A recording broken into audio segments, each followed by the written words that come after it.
Assalamualaikum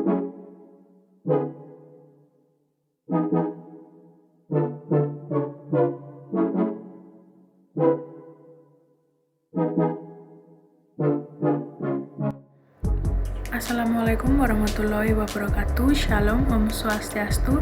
Di sini saya Adventa Krisloving akan menjelaskan tentang keselamatan dan kesehatan kerja. Menurut Mangkunegara, keselamatan dan kesehatan kerja adalah suatu pemikiran dan upaya untuk menjamin keutuhan dan kesempurnaan baik jasmania maupun rohania tenaga kerja pada khususnya dan manusia pada umumnya, hasil karya dan budaya untuk menuju masyarakat yang adil dan makmur. Menurut Mangkunegara, bahwa indikator penyebab keselamatan kerja adalah keadaan tempat lingkungan kerja yang meliputi 1. Penyusunan dan penyimpanan barang-barang yang berbahaya yang kurang diperhatikan keamanannya. Lalu yang kedua, ruang kerja yang terlalu padat dan sesak. Yang ketiga, pembuangan kotoran dan limbah yang tidak pada tempatnya. Lalu yang keempat, pemakaian peralatan kerja yang meliputi pengamanan peralatan kerja yang sudah usang atau rusak, lalu penggunaan mesin alat elektronik tanpa pengaman yang baik untuk pengaturan penerangan. Lalu terdapat Undang-Undang Nomor 1 Tahun 1970 bahwa melindungi dan menjamin keselamatan setiap tenaga kerja dan orang lain di tempat kerja, lalu menjamin setiap sumber produksi dapat digunakan secara aman dan efisien. Lalu yang ketiga, meningkatkan kesejahteraan dan produktivitas nasional. Lalu ada tujuan lain dari keselamatan dan kesehatan kerja, yaitu yang pertama, mencegah timbulnya berbagai macam penyakit akibat bekerja.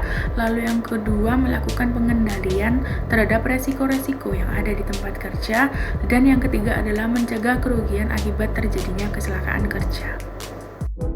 Lalu terdapat manfaat keselamatan dan kesehatan kerja.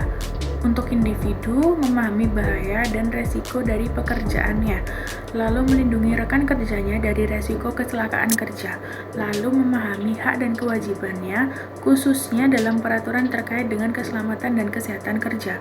Lalu yang keempat adalah mampu berpartisipasi untuk membuat tempat kerjanya lebih aman.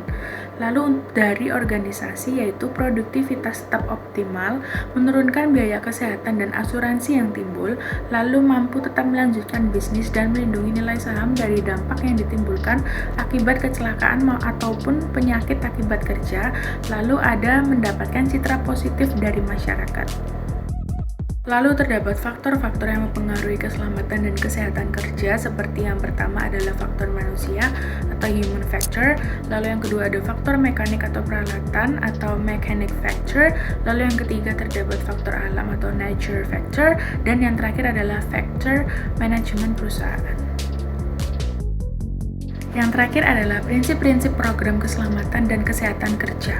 Terdapat 8 prinsip K3 yang harus dipenuhi, diantaranya adalah yang pertama, keselamatan adalah tanggung jawab moral. Lalu yang kedua adalah keselamatan adalah budaya, bukan sekedar program.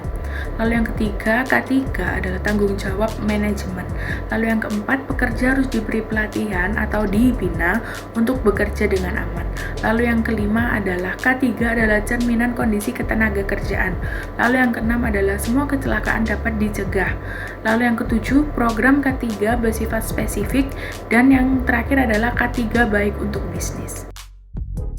Sekian dari saya tentang keselamatan dan kesehatan kerja.